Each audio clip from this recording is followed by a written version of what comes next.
boat that you see here under the boat shed that we're building is a 37-foot chalupa, which was a utility longboat that the early Spanish settlers used for an exploration craft. They would go up and down, they would go up the rivers with it. They could go, because it only draws 18 inches of water. So we can go into shallow places where the other boats couldn't get in.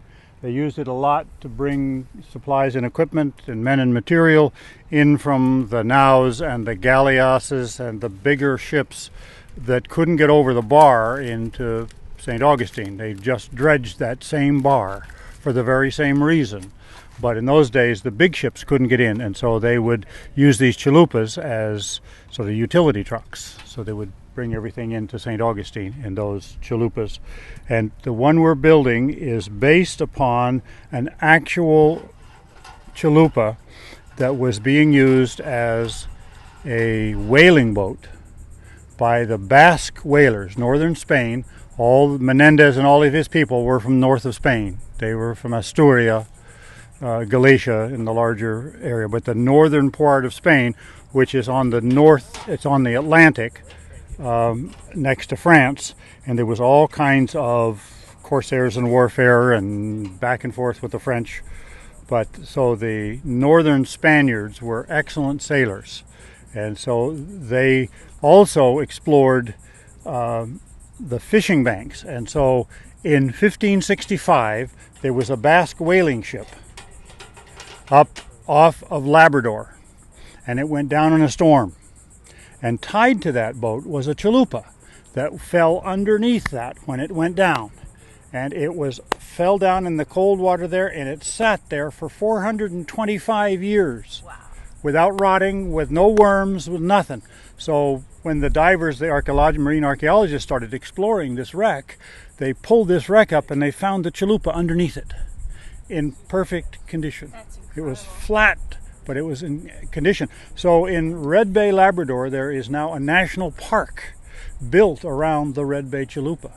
So if you go online, you Google Red Bay chalupa, it will come up. And that is where we got the blueprint from this one, using the Spanish measurement, codos, and various measurements for the size of the boat.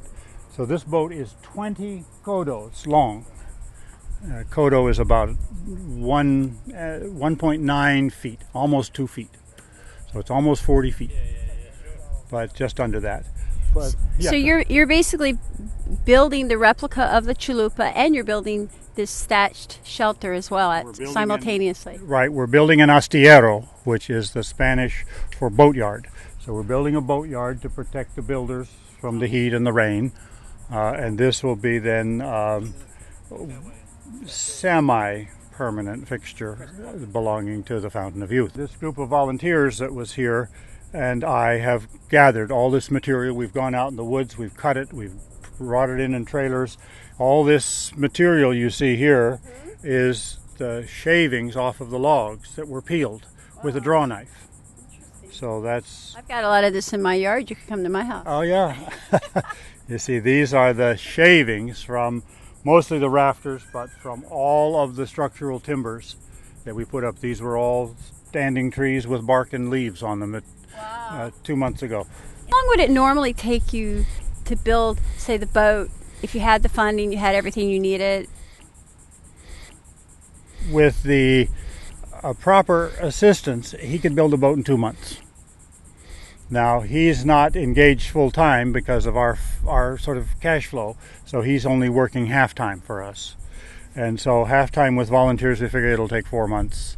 Now, you are using power tools, etc. You're not doing it the oldfashioned way, everything, are you? Doing the old-fashioned way. I'll qualify that in saying we used a sawmill to cut live oak. Okay. There's a man who has a sawmill over in Orangedale, which is just this side of Green Cove Springs. Okay. And he has what's called a wood miser saw, which is a horizontal bandsaw. So you put a log up on this bench, which has hydraulics on it, and then he lowers this blade down and he just slices. I used to live next to a sawmill in Virginia, so I know. Yeah, we used to go down and visit and watch them slice stuff up. Yeah. Anyway, so he's been very good. He's supplied us. He cut these pine blocks, which we have under the stiff back for the keel. Those are cut out of big pine trees. And so that's what holds it. And we lifted it up because the beginning part of this project is the ribs. There's one rib in place now. There will be 24 of them when we're done. So this is one piece of wood? It's actually 4 pieces of wood. 4 pieces of wood. So there's one central... Two flat keel pieces that are joined in the middle. I gotcha. And then there are 2 stems, the curved pieces. Those curved pieces are cut out of a natural curve in a live oak tree, yes. The way that you're building this reminds me of how a luthier builds a guitar. Mm-hmm. The bracing inside of a guitar. Right. See, this stem piece is connected with dowels. Mm-hmm. You can see this is what's called a blunt scarf joint. Doesn't go down to nothing. Scarf joints often go down to nothing. But this has a blunt corner on it, mm-hmm. and it's doweled together. Actually, these joints will be opened up and glued before the final construction. But each one of these blocks is where a rib will go. The rib will be like this. This is a center rib. So this gives you a sense of the proportion of the boat. It's 9 feet across, mm-hmm. and 37 feet long. It has 10 rowing stations. So we'll have 10 oars. And it has 2 sails that will go up and masts that come down. We're at the stern here. The stern is actually lower than the bow. Gotcha. So the bow has a little higher just as a water break. But we will then be doing a lot of the construction using hand tools. We've done a lot of this construction has been with hand tools, although we have used power drills, we have used some equipment, so we haven't done it the old-fashioned way before, because 400 years ago they just didn't have these things, so they had to do everything by hand. And it took a lot longer. It took a lot longer, and to bring the wood in, they didn't have a pickup truck. They had a horse and buggy and team and wagon, and so they dragged stuff in. But they built out of essentially the same material. They would use live oak. But cutting live oak is very dense and very hard. So it took them a long time to actually work live oak. For us, we've used power tools on the live oak. They used to go, up to Georgia with a boat like this. Really? Yeah. Right. They used to go up to St. Helena and various places because this boat was really a utility boat. So it doesn't beat to windward very well. It doesn't have a keel. Okay. So if you were going to beat to windward, you'd have to put dagger boards on the side. So what is a dagger board? Dagger board is a board you drop down on the side so that when the wind is blowing, you don't just go sideways, you go forward. Okay.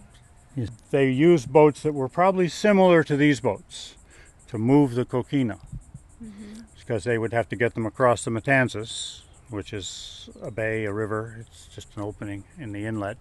But into very shallow water, and this will go into very shallow. This will go into 18 inches of water. So you see how wide and flat the opening is there. So is it kind of almost like a giant canoe in a way? Well, sort of. I mean, it's a giant rowboat, but it's too big to be called a rowboat because it's actually a utility longboat. That's what it is. This boat is being built using a lot of volunteer help. This building has been all constructed using volunteer labor.